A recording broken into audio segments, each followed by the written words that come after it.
قولي. اللهم ألهمنا مراشد أمورنا واعذنا من شرور أنفسنا ومن سيئات أعمالنا.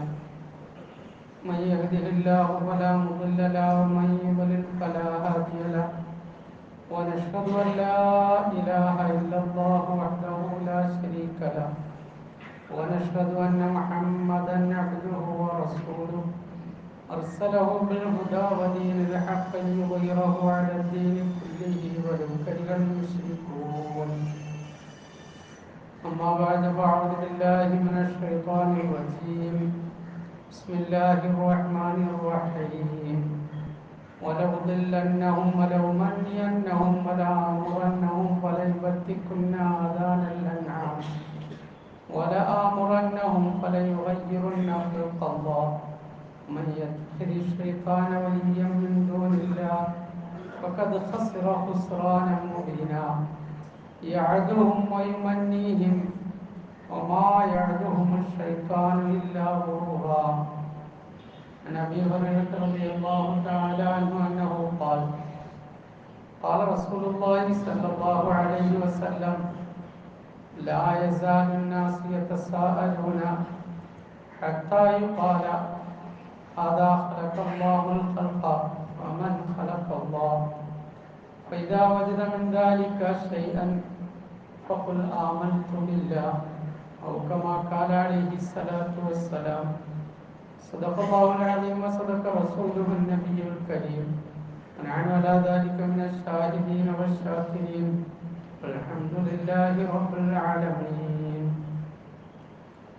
ബഹുമാനം നിറഞ്ഞ മുഅ്മിനീങ്ങളായ സഹോദരന്മാരെ, അല്ലാഹു സുബ്ഹാനഹു വ തആല അവന്റെ കൽപ്പനകൾ അനുസരിച്ച് ജീവിച്ച് ഈമാനോടുകൂടി മരണപ്പെടുന്നതിന് തൗഫീഖ് തരുമാറാകട്ടെ. ഹക്കായ കാര്യങ്ങൾ പറയാനും കേൾക്കാനും ജീവിതത്തിൽ പ്രാവർത്തികമാക്കാനും അല്ലാഹു അനുഗ്രഹിക്കുമാറാകട്ടെ. ബാക്കിയുള്ള ജീവിതം അല്ലാഹുവിന്റെ പൊരുത്തത്തിലായി തൃപ്തിയിലായി കഴിച്ചു കൂട്ടാൻ അല്ലാഹു തൗഫീഖ് നസീബാക്കുമാറാകട്ടെ. ഇമാം മുസ്ലിം റഹ്മത്തുള്ളാഹി ഉദ്ധരിക്കുന്ന ഒരു ഹദീസിൽ കാണാൻ കഴിയും. മഹാനായ ഹുദൈഫ റളിയല്ലാഹു അൻഹു പറയാണ്, റസൂലുള്ളാഹി സ്വല്ലല്ലാഹു അലൈഹി വസല്ലം സാധാരണ ഞങ്ങൾ ഒന്നിച്ച് ഭക്ഷണം കഴിക്കും. പ്രവാചകൻ സ്വല്ലല്ലാഹു അലൈഹി വസല്ലം കഴിച്ചു തുടങ്ങുന്നത് വരെ ഞങ്ങൾ കഴിക്കുമായിരുന്നില്ല. ഒരു ദിവസം ഞങ്ങൾ സല്ലല്ലാഹു അലൈഹി വസല്ലം ഭക്ഷണം കഴിക്കുന്നതിന് വേണ്ടി ഞങ്ങൾ ഇരിക്കുമ്പോൾ ഒരു പെൺകുട്ടി ഓടി വന്നു. ആ പാത്രത്തിലേക്ക് കൈയിടാൻ പോയി. സല്ലല്ലാഹു അലൈഹി വസല്ലം ആ ചെറിയ കുട്ടിയുടെ കയ്യിൽ പിടിച്ചു. കുറച്ച് കഴിഞ്ഞപ്പോൾ ഒരു അഅറാബി വന്നു, ഒരു കാട്ടറബി. അയാൾ ഭക്ഷണത്തിലേക്ക് കൈയിടാൻ വന്നപ്പോൾ നബിതങ്ങൾ സല്ലല്ലാഹു അലൈഹി വസല്ലം അദ്ദേഹത്തിന്റെ കയ്യിൽ പിടിച്ചു.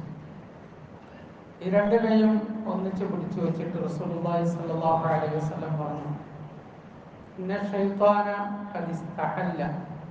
ശൈത്താൻ, പിശാച്, നിങ്ങളുടെ ഭക്ഷണത്തെ അവന് അനുവദനീയമാക്കാൻ വേണ്ടി പരിശ്രമിക്കും. നമ്മളുടെ ഈ ഭക്ഷണത്തെ അവനും കൂടെ അനുവദനീയമാക്കാൻ വേണ്ടി അവൻ പരിശ്രമിച്ചതാണ് ഈ രണ്ടുപേരെയും വേഗം കൊണ്ടുവന്നത്. ഈ രണ്ടുപേരുടെ കയ്യുടെ കൂട്ടത്തിൽ ശൈത്താന്റെ കയ്യും എൻ്റെ കയ്യിലുണ്ട്. ഈ രണ്ട് കരങ്ങളോടൊപ്പം പിശാചിന്റെ കയ്യിൽ ഞാൻ പിടിച്ചിട്ടുണ്ട്. അതുകൊണ്ട് നിങ്ങൾ ഭക്ഷണം കഴിക്കുമ്പോൾ അല്ലാഹുവിന്റെ നാമം പറഞ്ഞ് ഭക്ഷണം കഴിക്കുക, ബിസ്മി പറഞ്ഞ് ഭക്ഷണം കഴിക്കുക. ബിസ്മി പറഞ്ഞില്ല എങ്കിൽ ശൈത്താൻ നിങ്ങളോടൊപ്പം കഴിക്കുന്നതാണ്. വിവിധ റിവായത്തുകളിൽ ഇതുപോലെ വ്യത്യസ്ത രീതിയിൽ ഈ കാര്യം പഠിപ്പിക്കപ്പെട്ടിട്ടുണ്ട്. ഇമാം മുസ്ലിം ഉദ്ധരിക്കുന്ന മറ്റൊരു റിവായത്തിലുണ്ട്, ഒരു മനുഷ്യൻ ഭക്ഷണം കഴിക്കാൻ വേണ്ടി പോകുമ്പോൾ ബിസ്മി പറഞ്ഞാൽ ശൈത്താൻ പറയും, ഇന്ന് നമുക്ക് ഭക്ഷണമില്ല, നമ്മുടെ ഭക്ഷണം മുട്ടി. ഒരുവൻ കിടക്കയിലേക്ക് പോകുമ്പോൾ, വീട്ടിലേക്ക് പ്രവേശിക്കുമ്പോൾ ബിസ്മി പറഞ്ഞാണ് പ്രവേശിക്കുന്നതെങ്കിൽ ശൈത്താൻ പറയും, ലാ മബീത വലാ തആമ, ഉറക്കവുമില്ല, ചാപ്പാടില്ല, ഇന്ന് കഴിക്കാനൊന്നുമില്ല, കിടക്കാൻ സ്ഥലവുമില്ല. വീട്ടിലേക്ക് കയറിയപ്പോൾ അവൻ ബിസ്മി പറയാതാണ് കയറിയതെങ്കിൽ, ഭക്ഷണം കഴിക്കുമ്പോൾ അവൻ ബിസ്മി പറയാതാണ് കഴിക്കുന്നതെങ്കിൽ, ഇബ്ലീസ് പറയും ഇന്ന് നമുക്ക് സുഖമാണ്, കിടക്കാൻ സ്ഥലവും കിട്ടി, കഴിക്കാൻ ഭക്ഷണവും കിട്ടി. അപ്പോൾ മനുഷ്യന്റെ ജീവിതത്തിന്റെ ഒട്ടിതര എല്ലാ മേഖലകളിലും സ്പർശിച്ചിങ്ങനെ ശൈത്താൻ കടന്നു പോകുന്നു. വളരെ പ്രസിദ്ധമായ ഹദീസ് നമുക്കറിയാം. മഹാനായ അബൂ ഹുറൈറ റളിയല്ലാഹു തആല അൻഹുവിനെ നബി സല്ലല്ലാഹു അലൈഹി വസല്ലം ഫിത്ർ സദഖ സൂക്ഷിക്കാൻ വേണ്ടി ഏൽപ്പിച്ച സംഭവം. മസ്ജിദ് നബവിയിൽ ഫിത്ർ സക്കാത്ത് കൊണ്ടൊന്ന് കൂട്ടിയിട്ടിരിക്കുകയാണ്. അബൂ ഹുറൈറ റളിയല്ലാഹു അൻഹുവിനോട് പറഞ്ഞു, നീ ഇത് നോക്കിക്കൊള്ളണം. രാത്രി ആയപ്പോൾ ഒരാൾ വന്നു, ഒരു കള്ളം വന്നിട്ട് അത് വാരാൻ തുടങ്ങിയപ്പോൾ അബൂ ഹുറൈറ റളിയല്ലാഹു അൻഹു കയറി പിടിച്ചിട്ട് പറഞ്ഞു,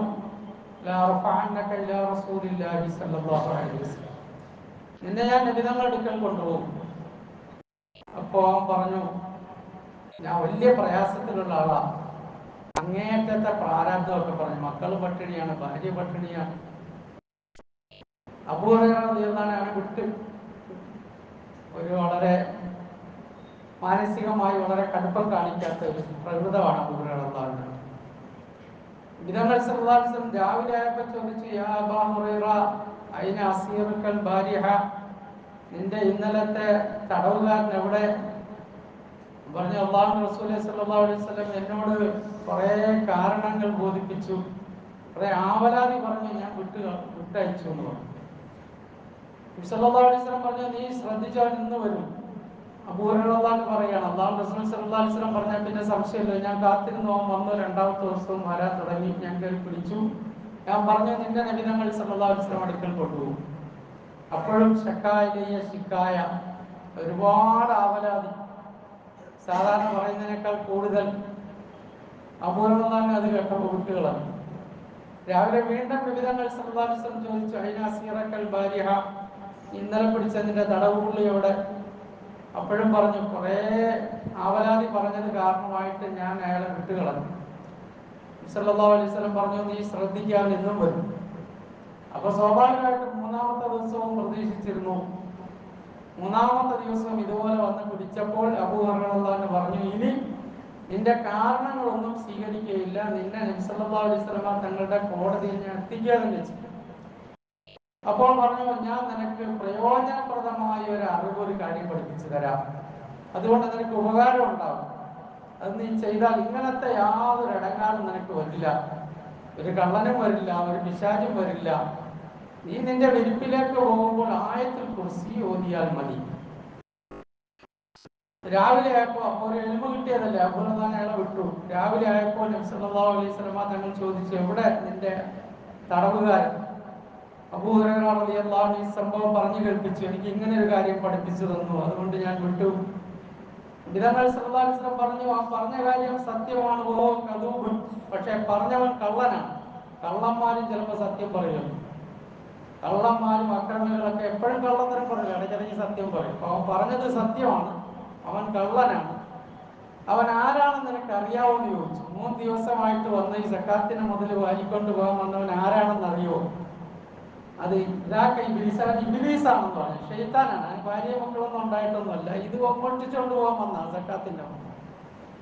അപ്പൊ കള്ളം പഠിപ്പിച്ചു കൊടുത്താണെങ്കിൽ നബിതങ്ങൾ തസ്ദീഖ് ചെയ്യും. ആയത്തുൽ കുർസി ഓതി ഒരു മനുഷ്യൻ വീട്ടിലേക്ക് പ്രവേശിച്ചാൽ, ആയത്തുൽ കുർസി ഓതി ഒരു മനുഷ്യൻ വിരിപ്പിലേക്ക് ചെന്നാൽ, ആ വീട്ടിൽ കള്ളനും കയറുകയില്ല, ആ വീട്ടിൽ പിശാചും വരില്ല.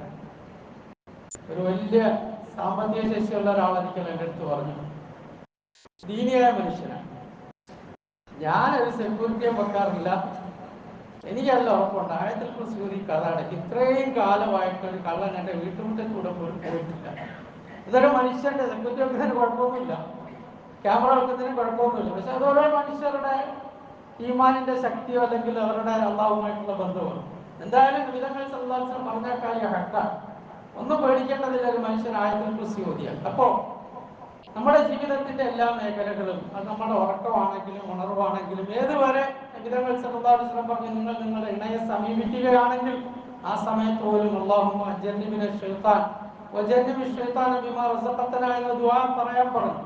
എന്നാൽ ആ കുട്ടിയിൽ ഉപദ്രവം ഉണ്ടാവില്ല എന്ന് റസൂലുള്ളാഹി സ്വല്ലല്ലാഹു അലൈഹി വസല്ലം പറയുന്നത്. അപ്പൊ എല്ലാ കാര്യങ്ങളും, ഭക്ഷണമാണെങ്കിലും കിടപ്പാണെങ്കിലും വീട്ടിൽ കയറലാണെങ്കിലും സഹശയനമാണെങ്കിലും ഇതിലെല്ലാത്തിലും പിശാചിനെ തൊട്ട് കാവൽ ചോദിക്കാൻ നമ്മളോട് പഠിപ്പിക്കുന്നത് എന്തുകൊണ്ടാണ്?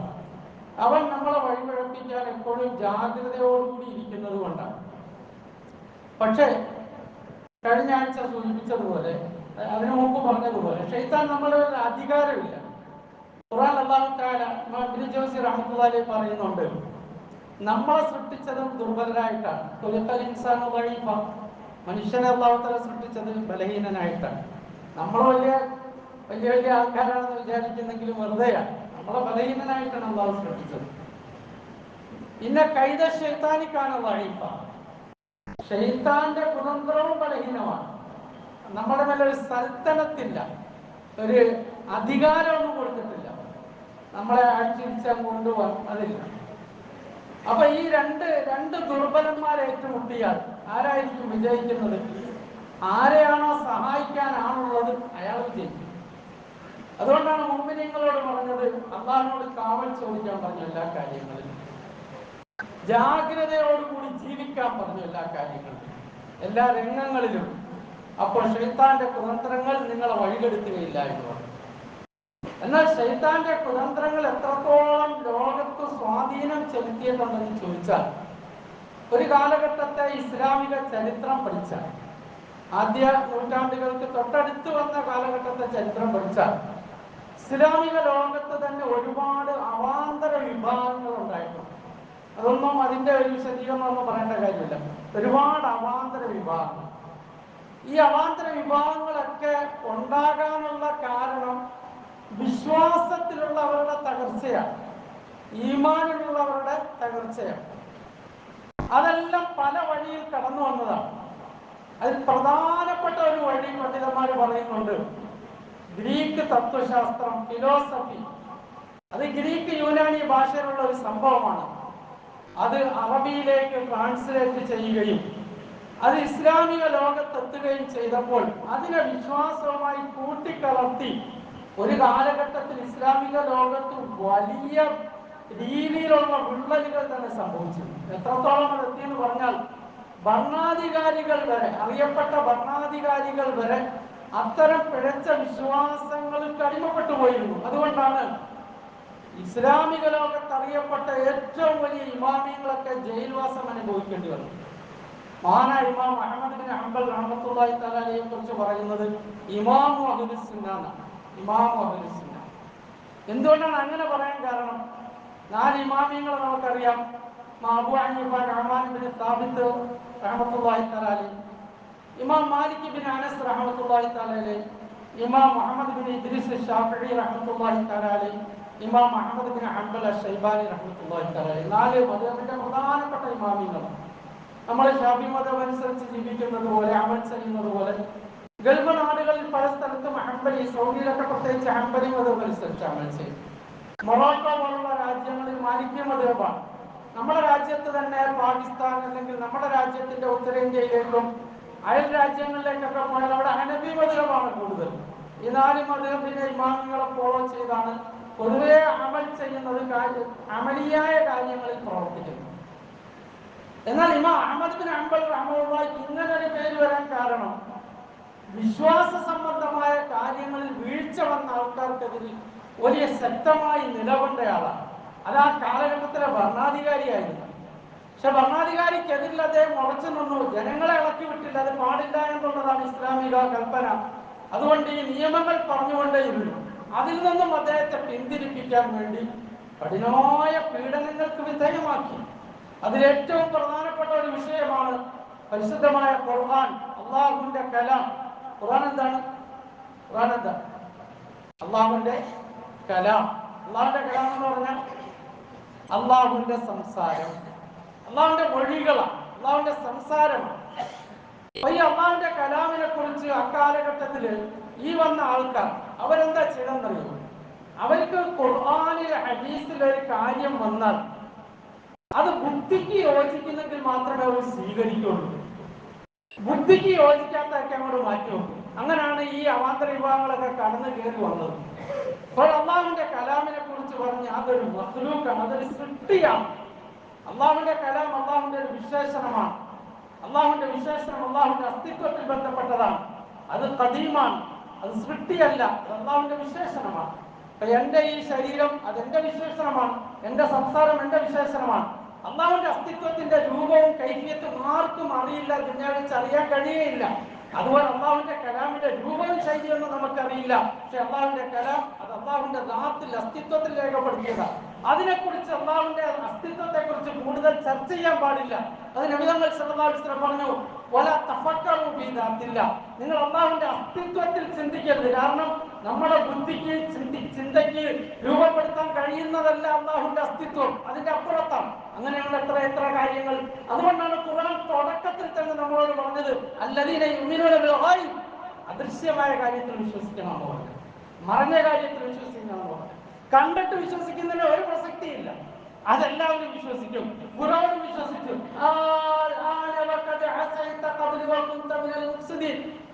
ഇസ്രായേൽ അലൈഹിസ്സലാത്തു വസ്സലാമെ നേരിട്ട് കണ്ടപ്പോൾ ഖുർആൻ പറഞ്ഞു, ഞാനിതാ വിശ്വസിച്ചു. ബനൂ ഇസ്രായേൽ വിശ്വസിക്കുന്ന അല്ലാഹു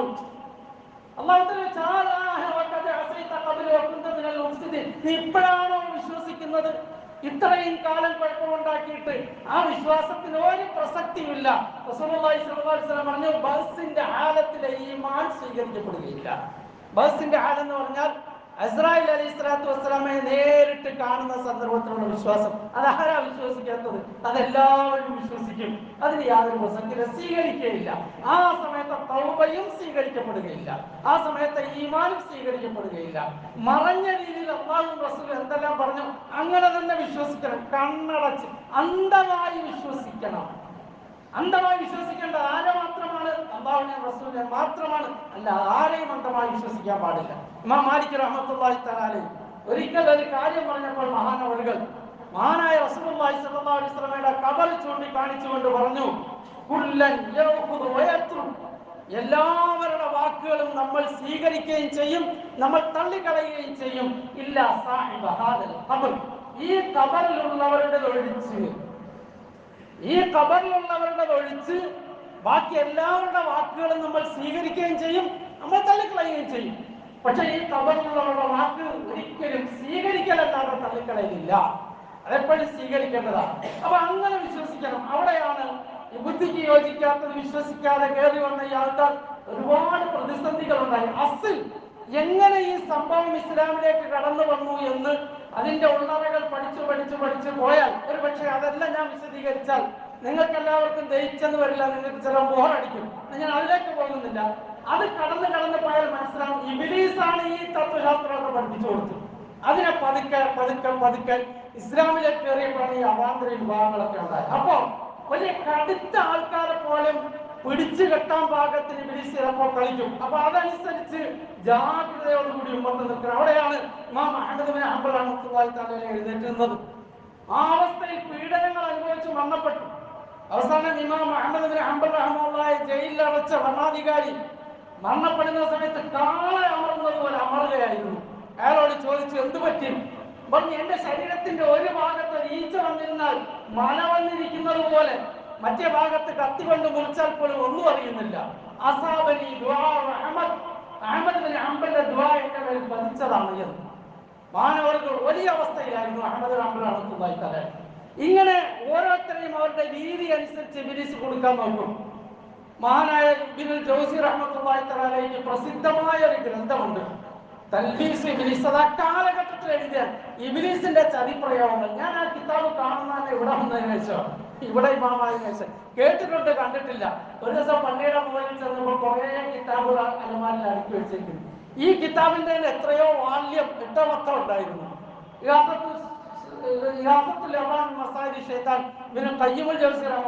ഇത് രണ്ടും കൂടെ ഉണ്ടായിരുന്നു. പണ്ടുപോലെ ഇവിടെ ഇപ്പുണ്ട്.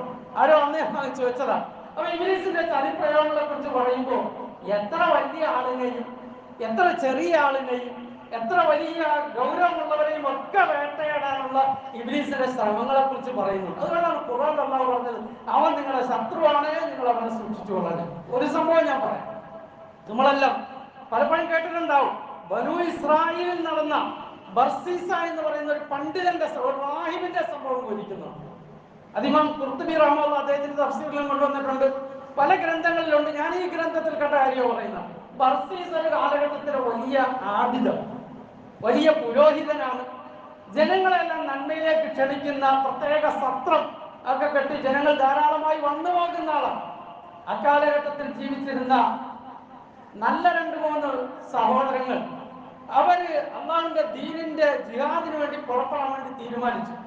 ആ കാലഘട്ടത്തിൽ മതമുണ്ട്. അപ്പോ അന്നൊക്കെ അത് പോയാൽ ചിലപ്പോൾ എത്രയോ വർഷം കഴിഞ്ഞാൽ മടങ്ങി വരുന്നത്. സൂറത്തുൽ ഖദർ, ഇന്നാ അൻസൽനാഹു ഫീ ലൈലത്തുൽ ഖദർ എന്നുള്ള ആയത്ത് അവതരിക്കുന്ന അതിന്റെ പശ്ചാത്തലത്തിൽ ഇതുപോലെ സംഭവങ്ങൾ നമ്മൾ പറഞ്ഞു കേട്ടിട്ടുണ്ട്. ഇത്ര കൊല്ലം അള്ളാഹുവിന്റെ ദീന്റെ മാർഗത്തിൽ പോയവരുടെ തുല്യം നമ്മൾ എത്തുകയില്ലല്ലോ എന്ന് സഹാബികൾ ആവലാതി പറഞ്ഞപ്പോഴാണ് ഈ ആയത്ത് ഈ സൂറത്ത് അവതരിക്കുന്നത്. അപ്പൊ ഈ സഹോദരങ്ങൾ പോകുന്ന സമയത്ത് അവർക്കൊരു സഹോദരിയുണ്ട്. ഇവരെവിടെ ഏൽപ്പിക്കും? ഒറ്റപ്പെടുത്തിയിട്ട് പോകാൻ കഴിയില്ല. അവർ കൂടി ആലോചിച്ചപ്പോൾ ഈ നാട്ടിലെ ഏറ്റവും സൂക്ഷ്മതയുള്ള ഒരു മനുഷ്യനാണല്ലോ, അദ്ദേഹത്തിന്റെ അടുക്കൽ പോയി പ്രത്യേകമായ സൗകര്യങ്ങളാണ് അവിടെ ഏൽപ്പിച്ചിട്ട് പോകാം. ഈ സഹോദരിയെ കൊണ്ട് ഈ ബർസീസയുടെ സത്രത്തിലാക്കി ഇവർക്ക് വേണ്ടി പ്രത്യേകം ഒരു ഭാഗം ഏർപ്പാടാക്കിയിട്ട് ഒരു അടിമ സ്ത്രീയെയും ബർസീസ വെച്ചു കൊടുത്തു. അങ്ങനെ കുറെ ദിവസം അങ്ങനെ പോയപ്പോ ഇബ്ലീസ് ഒരു മനുഷ്യന്റെ രൂപത്തിൽ വന്നു, നല്ല മനുഷ്യന്റെ രൂപത്തിൽ. ഇബ്ലീസ് എല്ലായിടത്തും ഓരോ രൂപത്തിലാണ് വരുന്നത്. താജ്യത്തിനെ വിളിച്ചുകൊണ്ട് സംഭവം നമ്മൾ കേട്ടിട്ടില്ലേ? ഒരു മനുഷ്യൻ ഇബ്ലീസ് വന്നിട്ട്, കാരണം താജ്യ നിസ്കരിക്കാത്തതിന്റെ പേരിൽ അയാൾ നിലവിളിച്ച് കരയാൻ തുടങ്ങിയപ്പോൾ അല്ലാഹു തആല ഒരുപാട് പ്രതിഫലം കൊടുത്തു. ഇനിയിപ്പോ നീ അത്രയൊന്നും മേടിക്കണ്ട, നിസ്കരിച്ചിട്ട് കിട്ടുന്നത് മേടിച്ചാൽ മതി. അപ്പൊ ഇബ്ലീസ് വന്നിട്ട് പറഞ്ഞു, നിങ്ങളുടെ അടുക്കൽ ഒരു സ്ത്രീയെ ഏൽപ്പിച്ചിട്ട് അവരുടെ സഹോദരങ്ങൾ ഇങ്ങനെ അള്ളാഹുവിന്റെ വഴിയിൽ ജിഹാദിനായി പുറപ്പെട്ടിരിക്കുന്നു, നിങ്ങൾ അവരെ അന്വേഷിക്കുന്നില്ല, നോക്കുന്നില്ല. അപ്പൊ ഇദ്ദേഹം വിചാരിച്ച് ശരിയാണല്ലോ പറഞ്ഞത്. അപ്പൊ പിന്നെ അവരോട് സംസാരിക്കാൻ തുടങ്ങി. അത് ഞാൻ ദീർഘിപ്പിച്ച് പറഞ്ഞിട്ട് അവസാനം സംസാരിച്ച് എവിടെ എത്തി കാര്യങ്ങൾ കൈവിട്ടുപോയി. ആ സ്ത്രീ ഗർഭിണിയായി, അവർ പ്രസവിച്ചു, ഇദ്ദേഹത്തിനാകെ പ്രശ്നമായി. ഇബ്ലീസ് ഇദ്ദേഹത്തോട് വന്ന് പറഞ്ഞു, ഇനി നിങ്ങൾ ആകെ പ്രശ്നമാകും, അവരെ രണ്ടുപേരെയും കൊന്നെവിടെങ്കിലും അടക്കേക്കാൻ പറഞ്ഞു. ഈ കുഞ്ഞിനെ കൊന്ന് ആദ്യം കുഴിച്ചിട്ടു, രണ്ടാമത് ഈ സ്ത്രീയെ വധിച്ചു. എന്നിട്ട് ഈ സ്ത്രീകളോടെന്ന് അറിയാമല്ലോ, ജനങ്ങളോടെല്ലാം പറഞ്ഞു അവർ മരണപ്പെട്ടു പോയി, ജനാസ നമസ്കരിക്കാൻ. ജനങ്ങളെല്ലാം ഒന്നുകൂടി ജനാസ നമസ്കരിച്ചു, അവിടെ കബറടക്കി, എല്ലാവരും പിരിഞ്ഞു പോയി, ആരും ഒന്നും അറിഞ്ഞില്ല. ഈ സഹോദരങ്ങളെല്ലാം കഴിഞ്ഞ് മടങ്ങി വന്നു, അന്വേഷിച്ചപ്പോൾ സഹോദരി ഇതുപോലെ മരണപ്പെട്ടു, ഇന്ന സ്ഥലത്ത് അടക്കി. രാത്രിയായപ്പോ ഇബ്ലീസ് വന്നിട്ട് ഈ സഹോദരങ്ങൾക്ക് സ്വപ്നം കാണിച്ചു കൊടുത്തു. മണ്ണിന് കഴിയുമ്പോൾ ജോസിയാണല്ലോ എഴുതിയിരിക്കണം, നിങ്ങളുടെ സഹോദരി മരിച്ചതൊന്നുമല്ല, അവൻ ഗർഭിണിയാക്കി പ്രസവിച്ചു, കുഞ്ഞിനെയും കൊണ്ടു, തള്ളയും കൊണ്ടു, ഇന്നത്തെ ഇറക്കിയിട്ടുണ്ട്. ആര് സ്വപ്നം കാണിച്ചു? പഠിച്ചിട്ടില്ല. ഇബ്ലീസ് വന്നിട്ട് സ്വപ്നം കാണിച്ചു കൊടുത്തു. രാവിലെ ഒരു സഹോദരൻ എഴുന്നിട്ട് ഇങ്ങനെ പറയാൻ മതി, എന്നാലും പറയണം. എങ്ങനെ പറയും? ഇത്രയും വലിയ ആളെ കുറിച്ചല്ലേ. എന്നാലും പതുക്കെ പറഞ്ഞപ്പോൾ മറ്റേയാൾ പറയും, ഞാനിത് കണ്ടു, ഞാനിത് പറയാതിരിക്കുകയായിരുന്നു. മൂന്നാമത്തെ സഹോദരൻ പറഞ്ഞു, ഞാനും കണ്ടു. ഈ 3 പേരെടുത്ത് ഇബ്ലീസ് പോയിട്ട് ഒരുപോലെ തന്നെ കാണിച്ചു കൊടുത്തു. 3 പേര് അപ്പൊ ഇത് ശരിയാണല്ലോ. നേരെ വന്ന് ബർസീസായെ ചോദ്യം ചെയ്തു. അയാൾ ആദ്യം കൈയും കാലും ഒക്കെ ഇട്ട് അടിച്ചു. അവസാനം കാര്യം ബോധ്യപ്പെട്ട് നോക്കിയപ്പോ 2 കവർ. അവര് കവർ തുറന്നു നോക്കിയപ്പോ സഹോദരിയുടെ കൊണ്ട് ഒരു പിഞ്ചു കുഞ്ഞിന്റെയും അവിടെ എത്തിച്ച് ഈ മനുഷ്യനെ വധിക്കാൻ തീരുമാനിച്ചു. അപ്പൊ ഇബ്ലീസ് ഈ മനുഷ്യന്റെ മുമ്പിൽ വന്നിട്ട് പറഞ്ഞു, എന്തായാലും ഇത്രയൊക്കെ പെട്ടു, ഇനി നിന്നെ രക്ഷപ്പെടുത്താൻ ഒറ്റ വഴിയേ ഉള്ളൂ, എന്റെ മുന്നിൽ സുജൂദ് ചെയ്യണം, എന്നാ നിന്നെ രക്ഷപ്പെടുത്താം. ബർസീസ ഇബ്ലീസിനെ മുന്നിൽ സുജൂദ് ചെയ്തു. അവൾ വധിക്കുകയും ചെയ്തു. വലിയൊരവസ്ഥയിൽ നിന്നും നേരെ വീണതാ. ഈ സംഭവം എത്ര കിട്ടാറുള്ള പറയും. ഇപ്പൊ എങ്ങനെ ഇബ്ലീസ് വന്ന് ആരെ വിശ്വസിക്കാൻ പറ്റുന്നത്? എന്തുകൊണ്ട് ഇത് സംഭവിക്കുന്നു? ശരീഅത്ത് ഒരു അതിര് നിശ്ചയിച്ചിട്ടുണ്ട്. എല്ലാ കാര്യങ്ങളും ശരീഅത്ത് ഒരു അതിര് നിശ്ചയിച്ചിട്ടുണ്ട്. അതിനപ്പുറത്തേക്ക് ആര് പോയാലും കുഴപ്പമില്ല. അള്ളാഹു നമ്മളെ കാത്തിരക്ഷിക്കട്ടെ. ആർക്കും ഒരു നിർഭയത്വമില്ല. അതിനപ്പുറത്തേക്ക് ആര് പോയാലും പ്രശ്നമാവും. അവിടെയാണ് ഇബ്ലീസ് പിടിക്കുന്നത്. ആ ശരീഅത്തിന്റെ അതിര് വിട്ട് കിടക്കാൻ പറയും. ഈ മനുഷ്യനെ ഈ രീതിയിൽ നശിപ്പിച്ചു കളഞ്ഞു. ആ സംഭവങ്ങൾ കിതാബുകൾ ഉദ്ധരിക്കപ്പെടുന്നു. എത്ര വലിയ ഗുണപാഠമാണ്. നബി തങ്ങൾ സല്ലല്ലാഹു അലൈഹി വസല്ലം പുരുഷന്മാരോട് പറഞ്ഞു, അന്നിസാഉ ഹബാഇലു ശയാത്തീൻ, സ്ത്രീകൾ പിശാചിന്റെ കെണിവലകളാണ്. അത് അവരെ ഇകഴ്ത്താൻ പറഞ്ഞതല്ല. സഹാബികൾ പറയുന്നുണ്ട്, ഞങ്ങൾ ഏറ്റവും അമറായിട്ട്, പുരുഷന്മാരുടെ ഏറ്റവും അമറായിട്ട് കണ്ടത് സ്ത്രീകൾ, ഏറ്റവും അപകടകരമായിട്ട്. ഹബായിലു ശൈത്താൻ എന്ന് പറഞ്ഞാൽ എന്താ അറിയോ? ഒരു ആലിമ ഒരിക്കൽ പറഞ്ഞു, കെണിവല എന്ന പഴയ കാലത്ത് പട്ടിയെ പിടിക്കുന്ന പഞ്ചായത്തിൽ നിന്ന് വരുന്ന ആൾക്കാരുടെ ഒരു വലയുണ്ട്. അതറിഞ്ഞ് പിടിച്ചാൽ പട്ടി ഇങ്ങനെ നിൽക്കും, ഒറ്റ നിൽക്കും, പിന്നെ ചലിക്കില്ല, അങ്ങനെ നിൽക്കും. അതാണ്. അപ്പൊ ശരീഅത്ത് നിശ്ചയിച്ചിരിക്കുന്ന പരിധികൾ ലംഘിച്ചു പോകുമ്പോൾ മനുഷ്യൻ ഏത് അപകടത്തിലേക്കും പോകും. ഇന്നത്തെ കാലഘട്ടത്തിലെ വലിയ അപകടമാണ് നമ്മളുടെ സോഷ്യൽ മീഡിയ, നമ്മുടെ യൂട്യൂബ് പ്രസംഗങ്ങൾ, അതുമായി ബന്ധപ്പെട്ട വിഷയങ്ങൾ. അത് ഒരു നിയന്ത്രണവുമില്ലാതെ ഉപയോഗിക്കാൻ തുടങ്ങിയാൽ ഏതൊക്കെ വഴിയിലാണ് പോകുന്നതെന്ന് അറിയില്ല. ഇത് കൂടുതൽ ഉപയോഗിക്കുന്ന സ്ത്രീകളാണ്, പുരുഷന്മാരാണ്. ഇന്നിപ്പോ ശേഷം മറ്റേ രൂപത്തിൽ വരേണ്ട കാര്യമൊന്നുമില്ല. നിങ്ങൾ കേൾക്കുന്നില്ല എത്രയോ ഹണി ട്രാപ്പുകൾ നടക്കുന്നു, എത്ര ഹണി ട്രാപ്പുകൾ. എന്താ ഹണി ട്രാപ്പ് എന്ന് പറഞ്ഞാൽ നിങ്ങൾക്കറിയാം? അറിയാമല്ലോ നമുക്ക്. ഈ അടുത്ത് ഞാൻ കേട്ടു 65 വയസ്സുള്ള ഒരു പുരുഷന്റെ 2 കോടി രൂപ പറ്റിച്ചോണ്ട് ഒരു സ്ത്രീ. 65 വയസ്സുള്ള ഒരാളുടെ എന്താ അവിടെ ഒരു വാട്സപ്പിൽ എന്തോ അയച്ചു, ഹി ഹാ എന്ന് പറഞ്ഞിട്ട് അയച്ചു. ഇദ്ദേഹം തിരിച്ചെന്തോ ചോദിച്ചാൽ പറഞ്ഞു, ഞാൻ സ്കൂളിൽ പഠിക്കാൻ ഫീസ് ഇല്ല, 2000 രൂപ. വലിയ ബിസിനസ്സുകാരനാ, 2000 രൂപ അയച്ചു കൊടുത്തു. അത് 10,000 ആയി, 20,000 ആയി. അവസാനം പെണ്ണുമ്പിള്ള സ്വർണ്ണം വിറ്റ് 2 കോടിയായി. മോൻ പിടിച്ചിരുത്തി വാപ്പാടെ വെപ്രാളം കണ്ടിട്ട് ചോദിച്ചു എന്ത് പറ്റി. അപ്പോഴാ സംഭവം എല്ലാം പറയുന്നു. കേസ് കൊടുത്തപ്പം ഇതൊരു ഭാര്യയും ഭർത്താവോട് വലിയ റിസോർട്ടിൽ നല്ല കാശൊക്കെ ആയിട്ട് കഴിയുക. ഇതെന്ത് സംഭവിക്കുന്നതാണ്? ഇത്രയും ഇബ്ലീസ് ഇങ്ങനെ വരുന്നത് ഈ കാലഘട്ടത്തിൽ. ഒരു വലിയ പണ്ഡിതനുണ്ട്, അഹമ്മദ് ദാജൂസ്. അദ്ദേഹം പറയാറുണ്ട്, ഇക്കാലഘട്ടത്തിൽ ഏറ്റവും കൂടുതൽ ഇബ്ലീസ് ഇറങ്ങി കളിക്കുന്നത് ശീശാത്തിലൂടെയാണ്, സ്ക്രീനിലൂടെയാണ്, കമ്പ്യൂട്ടറിലൂടെയാണ്, ആപ്ലിക്കേഷനുകളിലൂടെയാണ്, ഇന്റർനെറ്റിലൂടെയാണ് ഏറ്റവും കൂടുതൽ കളിച്ചുകൊണ്ടിരിക്കുന്നത്. ഇത് ഒരു മോശമായ വഴി. പിന്നെ നന്മയുടെ വഴിയിലൂടെ എന്തെല്ലാം കാര്യങ്ങളാണ് നമ്മളെ എത്തിക്കൊണ്ടിരിക്കുന്നത്. ഈ അടുത്ത സമയത്ത് വിശുദ്ധമായ ഹജ്ജ് കർമ്മത്തിന് പോകുന്ന ഒരു കുടുംബം, എന്റെ സഹോദരന്റെ കൂടെയാണ് അവർ പോയത്. അപ്പൊ അവര് ഒരു കാര്യം പറയും, നമ്മളെന്തിനാ ഈ അക്കീക്ക കൊടുക്കുന്ന കാര്യമുണ്ട്? ഒരു മനുഷ്യൻ ജനിക്കുന്നതിന് വേണ്ടി ഒരു കൊല നടത്തണം. സ്വാഭാവികമായും ചിന്തിക്കുമ്പോൾ ഒരു ബുദ്ധിയുള്ള ചോദ്യം പോലെ തോന്നുന്നത്. ഒരാൾ ജനിച്ചു എന്ന് പറഞ്ഞാൽ ജീവൻ അടിക്കണം. അപ്പൊ ഈ ഒരു സാധാരണ ഗ്രാമത്തിൽ താമസിക്കുന്ന സ്ത്രീ ഇതെങ്ങനെ ഇങ്ങനെ ചോദിക്കാൻ കാരണം, അത് ഞാൻ കഴിഞ്ഞ ആഴ്ച സൂചിപ്പിച്ച ഖുർആൻ അകംപൊരുൾ എന്ന് പറയുന്ന സർവമത സത്യവാദം ലോകത്ത് കേരളത്തിൽ പ്രചരിപ്പിക്കുന്ന ഒരു പണ്ഡിത വേഷധാരിയുടെ യൂട്യൂബ് പ്രസംഗം കേട്ടതാ. ആരുടെ പ്രസംഗം കേട്ടാൽ നല്ല രസം അത് കേൾക്കാൻ. കേട്ട് കഴിയുമ്പോൾ പതുക്കെ ആ ചിന്തയിലേക്ക് പോകാൻ. വീടിന്റെ ഉള്ളിൽ കുഗ്രാമത്തിൽ താമസിക്കുന്നവർ പോലും ഈമാ വഴിവെട്ടുന്നു, വഴി പഴച്ചു പോകുന്നു. അവർക്ക് പിടികെട്ടുന്നില്ല. ആരാ പറഞ്ഞു? ഒരു നല്ല ഉപദേശം പറഞ്ഞു കേൾക്കുക, നല്ല നിർദ്ദേശം പറഞ്ഞു കേൾക്കുക. എന്തെല്ലാം ഇങ്ങനത്തെ പ്രതിസന്ധികൾ. നൂറെ മദീന, ഇഷ്കെ മദീന എന്നൊക്കെ പറഞ്ഞുകൊണ്ടുള്ള എത്ര ആയിരക്കണക്കിന് മുസ്ലിം സ്ത്രീകളാണ് ഇത് കേൾക്കുന്നത്. നൂറെ മദീന, ഇഷ്കെ മദീന. എല്ലാ വേണ്ടതിനും കള്ളത്തരങ്ങളും ഖുറാഫാത്തുകളും ബിദ്അത്തുകളും വഴികേടുകളും വഴിവിഴപ്പിക്കലുകളും ഇതെല്ലാം കാശുണ്ടാക്കാനുള്ള വഴിയാണ്. ഇതിന്റെ പല സ്ത്രീകൾ പറഞ്ഞപ്പോൾ അവർക്ക് മനസ്സിലാവില്ല, പറഞ്ഞാൽ പോലും മനസ്സിലാവില്ല. സഹോദരങ്ങളെ, ألم تر أنهم في كل واد يهيمون وأنهم يقولون ما لا يفعلون. പരിശുദ്ധ ഖുർആനിൽ അല്ലാഹു തആല പഴയ കാലഘട്ടത്തിലെ വഴിപിഴപ്പിക്കുന്ന പിഴച്ച കവികളെ കുറിച്ച് പറഞ്ഞു. അവന്മാരെ കാണുന്ന എല്ലാ മലഞ്ചെരിവിലൂടെയും പോകുന്നവരാണ്. അവർക്ക് പറയുന്നതിന് ലൈസൻസ് ഇല്ല, എന്തും പറയും. സാധാരണ കോമൺ സെൻസ് ഉള്ള ഒരാൾ വിശ്വസിക്കാത്ത കാര്യങ്ങൾ പറയും. അതും വിശ്വസിച്ചോളും മനുഷ്യരെ. ഒരു കാലഘട്ടത്തിൽ കാലഘട്ടത്തിന് ശേഷം ഒരു പെണ്ണുമ്പുള്ള ഞാൻ നബിയാണെന്ന് പറഞ്ഞപ്പോഴേ ആള് കൂട്ടത്തിൽ കൂടി. ഞാൻ നബിയാന്ന് പറഞ്ഞൊരു പെണ്ണുമ്പുള്ള, എഴുന്നേക്കാൻ വയ്യാത്തൊരു പെണ്ണുമ്പുള്ള വന്നപ്പോ അതിന്റെ പുറകിൽ ആൾ കൂടി. ഇത് ഏത് ഇംഗ്ലീഷ് വന്നാലും അതിന്റെ പുറകെ കൂടാൻ ആളുണ്ടാകും. എന്തുകൊണ്ട്? വകതിരിവും വേർതിരിവും അല്ലാഹുമായിട്ടുള്ള ബന്ധവും ഇസ്ലാമിന്റെ അടിസ്ഥാന പ്രമാണങ്ങളെ സംബന്ധിച്ചുള്ള ചിന്തയും നമ്മുടെ സമൂഹത്തിൽ സ്ത്രീകളിൽ വളർത്തണം. നമ്മൾ കുട്ടികളുടെ ഇതുമായുള്ള ബന്ധം ഏതെല്ലാം വഴിക്കാ പോകുന്നത്. ഇത് സത്യം പറഞ്ഞത് ഒരു വലിയ ഫിത്നയാണ്. എന്നാൽ ഇത് ഉപയോഗിക്കാതിരിക്കാൻ പറ്റുമോ? ഇതൊന്നും ഉപയോഗിക്കാത്ത സാധാരണ ഫോണും കൊണ്ട് നടക്കുന്ന പ്രായമുള്ളവരെ കാണുമ്പോൾ വലിയ സന്തോഷമുണ്ട്. അൽഹംദുലില്ലാഹ്, അവർ ഈ ഫിത്നയിൽ രക്ഷപ്പെട്ടല്ലോ. നമുക്കിത് ഉപയോഗിക്കാതിരിക്കാൻ കഴിയില്ല, പല ആവശ്യങ്ങൾ ഉള്ളത് കൊണ്ട്. പക്ഷെ ഉപയോഗിക്കുന്നവരെല്ലാം ഫിത്നയിലാണ്. അല്ലാഹു നമ്മളെ കാത്തുരക്ഷിക്കണം. എന്തെല്ലാം കാര്യങ്ങൾക്ക് ആകൃതിയിൽ സമാനം പറയേണ്ടി വരും. നമ്മുടെ കഴിഞ്ഞ തലമുറ ഇതിനൊന്നും സമാനം പറയേണ്ടി വന്നില്ല. അതുകൊണ്ട് വയസ്സെന്നൊക്കെ ഇതങ്ങ് ഒഴിവാക്കി ഇത് വെച്ച് നോക്കിക്കൊണ്ടിരിക്കേണ്ട കാര്യമൊന്നുമില്ല. ഇത് നമ്മളുടെ ജീവിതവും കുടുംബം എല്ലാം തകർക്കുക. നല്ലതാണെന്നോർത്ത് തിന്മയിലേക്ക് പോവുകയാണ്, നന്മയാണെന്നോർത്ത് തിന്മയിലേക്ക് പോകാൻ.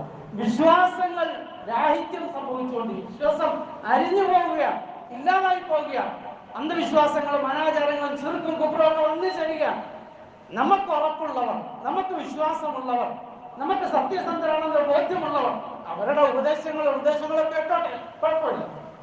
ഇതെവിടുന്ന വരുന്ന ആരാണെന്ന് പോലും അറിയില്ല. കേൾക്കാൻ നല്ല ഇമ്പം, അത് 10,000 കോടി സലാത്ത്, 20,000 കോടി ദിക്ർ, അങ്ങനെയല്ലോ. പിന്നെ അതിനേക്കാൾ ഉപരി നമുക്ക് എല്ലാവർക്കും പ്രശസ്തി, പേര്, ദിനങ്ങൾ സുഖം വലിയ പിച്ചനെയാണെന്ന് പറഞ്ഞു. ഈ ഉമ്മത്തിന്റെ ഒരു കാലഘട്ടം എന്തായിരുന്നു? നമ്മളെങ്ങനെ എങ്ങനായി പോയി? നമ്മുടെ സമുദായങ്ങൾ എങ്ങനായി പോയി?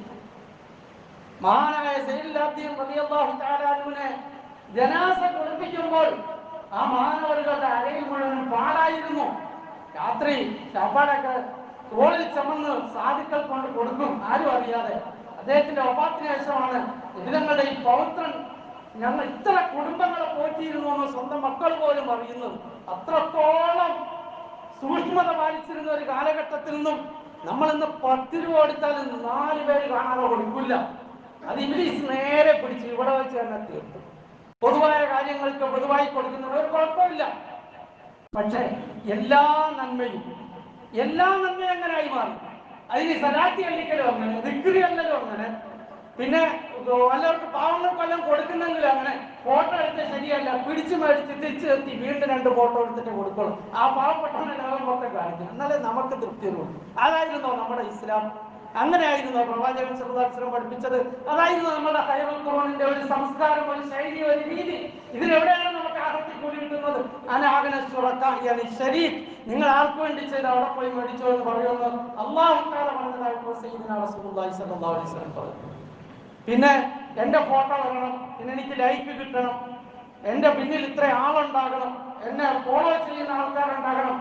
പല യൂട്യൂബർമാരെന്ന് പറഞ്ഞാൽ 25 പൈസയുടെ വിവരമില്ലാത്തവർ. അത് ഇത്ര കേട്ടോണ്ടിരിക്കുക, ആലിമ്യങ്ങൾ ഉൾപ്പെടെ 25 പൈസയുടെ വിവരം. പലരെ നേരിട്ടറിയാം, അവരൊക്കെ വലിയ വർത്താനം പറയുമ്പോൾ ആൾക്കാർ കേൾക്കാൻ. പിന്നെ കുറെ കഴിയുമ്പോൾ അവർ മുഫ്തിമാരായി, അവർ പത്ത് കൊടുക്കുന്നവരായി, അവർ ദീൻ ആധികാരികമായി പറയുന്നവരായി. ഇങ്ങനെയൊക്കെ ഈ ലോകത്ത് വല്ലാതെ ഇംഗ്ലീഷ് കളിച്ചുകൊണ്ടിരിക്കാൻ നല്ല ജാഗ്രത വേണം. അടിസ്ഥാനപരമായി ആലിമ്യങ്ങൾ അല്ലെങ്കിൽ അങ്ങനെ കഴിവുള്ളവർ, നമുക്ക് ഉറപ്പുള്ളവർ, വിശ്വാസമുള്ളവർ പറയുന്ന കേട്ടോ ഒരു കുഴപ്പമില്ല, അത് മനസ്സിലാക്കിക്കോ. അല്ലെങ്കിൽ നമ്മുടെ മഹല്ലുകൾ പറയുന്ന കേട്ടോ ഒരു കുഴപ്പമില്ല. ഈ കാണുന്ന എല്ലാ വഴിയിലൂടെ പോയി എന്തെങ്കിലുമൊക്കെ കേട്ട് എവിടുന്നെങ്കിലുമൊക്കെ പഠിച്ച് മനുഷ്യൻ വഴിതെറ്റി പോലുള്ള സാഹചര്യങ്ങൾ കൂടുതലാണ്. ഖുർആൻ അല്ലാഹു തആല പറഞ്ഞു, വല ഉദില്ലന്നഹും വല ഉമന്നിയന്നഹും വല ആമുറന്നഹും വല യുബത്തികുന്ന ആദാനൽ അൻആമി വല ആമുറന്നഹും വല യുഗയ്യിറുന്ന ഖൽഖല്ലാഹ്. ഇബ്ലീസിന്റെ വിവിധ ചതികളെ കുറിച്ച് ഖുർആൻ പറഞ്ഞു കേൾപ്പിക്കുക. അതിനുമുമ്പ് ഞാൻ ഓതി വെച്ച ഹദീസ് പറയാം. നബിതങ്ങൾ സല്ലല്ലാഹു അലൈഹി വസല്ലം പറഞ്ഞു, ലാ യസാലു നാസ് യതസാഅലൂന, ജനങ്ങൾ ഇങ്ങനെ പരസ്പരം ഓരോ കാര്യങ്ങൾ ചോദിച്ചുകൊണ്ടേയിരിക്കും. ഹത്താ യുഖാല, അങ്ങനെ അവൻ ചോദിക്കും, അവൻ പറയും, ഹാദാ ഖലഖല്ലാഹ് അൽ ഖൽഖ, ഈ കാണുന്നതിനെല്ലാം അല്ലാഹു തആല സൃഷ്ടിച്ചതാണ്. ഫമൻ ഖലഖല്ലാഹ്, അല്ലാഹുവിനെ ആരാണ് സൃഷ്ടിച്ചത്? ഇങ്ങനെ ചോദിക്കും. നബിതങ്ങൾ സല്ലല്ലാഹു അലൈഹി വസല്ലം പറഞ്ഞു, വൈദാ വജദ മിൻ ദാലിക ബിശൈഇൻ, അങ്ങനെ ഒരു ചിന്ത നിന്റെ മനസ്സിൽ വന്നാൽ അത് ശൈത്താൻ നിന്നെ കുരുക്കാലിട്ടതാണ്. നീ ഫഖുൽ ആമൻതു ബില്ലാഹ്, ഞാൻ അല്ലാഹുവിൽ വിശ്വസിച്ചിരിക്കുന്നു, ഞാൻ അല്ലാഹുവിൽ വിശ്വസിച്ചിരിക്കുന്നു. ഈ പ്രപഞ്ചത്തെ സൃഷ്ടിച്ചൊരുക്കി എന്നെ സൃഷ്ടിച്ച് സംരക്ഷിച്ച് പോറ്റി പുലർത്തുന്ന രക്ഷിതാവിൽ ഞാൻ വിശ്വസിച്ചിരിക്കുന്നു എന്നവൻ ഉറച്ചു പറയണം. മുസ്ലിം ഉദ്ധരിക്കുന്ന വേറെ വായത്തിലുണ്ട്, അവനിടത് ഭാഗത്തേക്ക് തുപ്പണം, 3 പ്രാവശ്യം തുപ്പണം. എന്നിട്ട് അവൻ അല്ലാഹു സമദ് ലം യലിദ് വലം യൂലദ് വലം യകുൽ ലഹു കുഫുവൻ അഹദ്. അല്ലാഹു ഏകനാണ്, അവൻ സമദാണ്, ആരെയും ആശ്രയിക്കാത്തവനാണ്, എല്ലാവരും അല്ലാഹുവിനെ ആശ്രയിക്കുന്നു. ലം യലിദ് വലം യൂലദ്, അവൻ ആരുടെയും സന്താനവുമല്ല, അവന് സന്തതിയുമില്ല. വലം യകുൽ ലഹു കുഫുവൻ അഹദ്, അല്ലാഹുവിന്റെ അസ്തിത്വത്തിലോ അല്ലാഹുവിന്റെ വിശേഷണങ്ങളിലോ അല്ലാഹുവിന്റെ പ്രവർത്തനങ്ങളിലോ അല്ലാഹുവിന്റെ നാമങ്ങളിലോ അല്ലാഹുവിന് തുല്യമായി ആരുമില്ല, ഒന്നുമില്ല. ഈ ആയത്ത് അവൻ ഓതണം. അവനിടത് ഭാഗത്തേക്ക് തുപ്പണം. നബിതങ്ങൾ സല്ലല്ലാഹു അലൈഹി വസല്ലം പറഞ്ഞു, ഒരു മനുഷ്യന്റെ ഹൃദയത്തിൽ അങ്ങനെ ഒരു ചിന്ത മാത്രം ഉണ്ടായി, അതിന്റെ പേരിൽ ആ മനുഷ്യനെ ശിക്ഷിക്കപ്പെടുകയില്ല. അതവൻ പറയാത്തടത്തോളവും അതനുസരിച്ച് പ്രവർത്തിക്കാത്തടത്തോളം കാലം. എത്രയോ ആൾക്കാരാണ് യൂട്യൂബും ഇന്റർനെറ്റും സെർച്ച് ചെയ്തിട്ട് ഈ വിശ്വാസരാഹിത്യത്തിലേക്ക് എത്തിച്ചേർന്നു. ചെറുപ്പക്കാർ മാത്രം, വലിയ പ്രായമുള്ള ആൾക്കാർ. ഈ അടുത്ത സമയത്ത് ഒരാൾ എൻ്റെ അടുത്ത് വന്നിട്ട് പറഞ്ഞു, ഈ ഹദീസൊക്കെ എങ്ങനെയാണ് ക്രോഡീകരിച്ചത്? അദ്ദേഹത്തിന് സംശയമാണ്. വേറെ മനുഷ്യൻ വന്നിട്ട് പറഞ്ഞു, എൻ്റെ വാക്ക് വലിയൊരു ആലിമാണ്, പക്ഷെ എനിക്ക് ചില സഹാബാക്കളെ കുറിച്ച് സംശയമുണ്ട്, ഇങ്ങനെയായി ക്രോഡീകരിച്ചു. ഇയാൾ ഇതെങ്ങനെ പഠിച്ചു? ഹദീസും അറിയില്ല, ഖുർആനും അറിയില്ല, ഫാത്തിഹയും അറിയില്ല, ഇതെങ്ങനെ പഠിച്ചു? പഴയ സെർച്ച് ചെയ്ത അദ്ദേഹം പറഞ്ഞത്, ഇബ്ലീസിന്റെ കെണി വളരെ വലുതാണ്, വ്യാപകമാണ്. എവിടെയൊക്കെ ആയിപ്പോയിട്ടുണ്ടാവും, എവിടെയൊക്കെ പോയിട്ടുണ്ടാവും. ഖുർആൻ അല്ലാഹു പറഞ്ഞു വല ഉമില്ലന്നഹും, അവൻ പറഞ്ഞു ഞാൻ അവരെ വഴിപിഴപ്പിക്കുക തന്നെ ചെയ്യും. വല ഉമന്നിയന്നഹും, ഞാൻ അവർക്ക് വ്യാമോഹങ്ങൾ ഇട്ട് കൊടുക്കുക തന്നെ ചെയ്യും. വല ആമുറന്നഹും വല ഉമില്ലന്നഹും വല ഉമന്നിയന്നഹും വല ആമുറന്നഹും, ഞാൻ അവരോട് കൽപ്പിക്കും. പല യുബത്തികുന്ന ആദാനൽ അൻആം, ഞാൻ കൽപ്പിക്കുമ്പോൾ അവർ കന്നുകാലികളുടെ കാത് കീറിവിടും. അക്കാലഘട്ടത്തിൽ ശുർക്ക് ചെയ്യുന്നവർ അവരുടെ ദേവതകൾക്ക് വേണ്ടി, പിശാചുക്കൾക്ക് വേണ്ടി ഒട്ടകത്തെയും മറ്റും നേർച്ചയാക്കിയിട്ട് തിരിച്ചറിയാൻ വേണ്ടി എന്റെ കാത് കീറിവിടുമായിരുന്നു. ഒലാമുറന്നും കൊലയുബത്തിക്കുന്ന ആദാനല്ല, ഒലാമുറന്നും ഞാൻ അവരോട് കൽപ്പിക്കും. അള്ളാഹുവിന്റെ സൃഷ്ടിപ്പിനെ തന്നെ അവർ അട്ടിമറിക്കും. ആണ് പെണ്ണാവും, പെണ്ണാണാവും. എത്ര വേദന അനുഭവിച്ചിട്ടാണ് ഈ ശസ്ത്രക്രിയയൊക്കെ ചെയ്തിട്ട് ആണ് പെണ്ണാകുന്നത്, ട്രാൻസ്ജെൻഡർ ഉണ്ടാകുന്നത്. അവർക്കും അസ്തിത്വം നൽകി അതിനെ പ്രോത്സാഹിപ്പിക്കാൻ. എത്ര വേദന തിന്നാൻ, ഈ വേദന തിന്നാൻ എങ്ങനെ സാധിക്കുന്നു? അത് പിശാച് സയ്യദലോക ശൈത്താനുള്ള അമാലും. ശൈത്താൻ അവർക്കത് നന്നാക്കി തോന്നിപ്പിച്ചിരിക്കുകയാണ്. പരാമറാണ് ഞാൻ കൽപ്പിക്കുമ്പോൾ അള്ളാഹുവിന്റെ സൃഷ്ടിപ്പിനെ തന്നെ മാറ്റിമറിക്കും. തലപ്പഞ്ഞ് നീട്ടി പെണ്ണുങ്ങൾ മുടി വെട്ടുന്ന പോലെ നീട്ടി വളർത്തി റിബൻ വെട്ടി കെട്ടി 2 കാതും കുട്ടി നടക്കുന്ന ചെറുപ്പക്കാർ. ഒരു ദിവസം എന്നെ നോക്കി അസ്സലാമു അലൈക്കും, ഞാൻ വിചാരിച്ച് വേറെ ഉറപ്പാണ്. അസ്സലാമു അലൈക്കും. 2 കാതും കുട്ടിയിട്ടുണ്ട്, ചെവി മുടി ഇത്രയും നീട്ടി കെട്ടി വെച്ചിട്ടുണ്ട്, സ്കൂട്ടർ കൊണ്ട് ഇവിടെ വെക്കാറുണ്ട് സ്ഥിരമായി. അപ്പൊ എങ്ങനെയൊക്കെയാണ് നമ്മൾ കാണുമ്പോൾ അറപ്പ് എങ്ങനെ മനുഷ്യന് സാധിക്കുന്നത്? ശൈത്താൻ അവർക്ക് ഈ അമലുകളെ നന്നാക്കി തോന്നിപ്പിക്കുക. അവന്റെ സഹോദരങ്ങളെ, അല്ലാഹു ഖുർആനിൽ നിങ്ങൾ ശൈത്താനെ ശത്രുവായി കാണണമെന്ന് പറയുമ്പോൾ ഒന്നും കുഴപ്പമില്ലാന്ന് പറഞ്ഞ് നമ്മൾ നടക്കണം. നമ്മൾ ദീനുൽ ഇസ്ലാമിൽ ഉറച്ചിരിക്കണം. ആഖിറത്തിനെ മുന്നിൽ കണ്ടുകൊണ്ട് ജീവിക്കണം. ഇതിനുള്ള സുന്നത്തിനെ പിൻപറ്റണം. നമസ്കാരത്തിൽ നിഷ്ഠ ഉണ്ടാകണം. അല്ലാഹുവിനെ കുറിച്ചുള്ള ഓർമ്മയുണ്ടാകണം. എല്ലാത്തിനും ഉപരി നമ്മൾ ഇഖ്ലാസ് ഉള്ളവരായി മാറണം.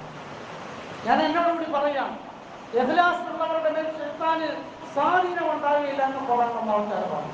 ഇന്ന ഇബാദി ലൈസ ലക അലൈഹിം സുൽത്താൻ, എന്റെ മുഖ്ലിസീങ്ങളായ ദാസന്മാരുടെ മേൽ നിനക്കൊരു അധികാരവുമില്ലടാ എന്ന് അല്ലാഹു പറഞ്ഞു.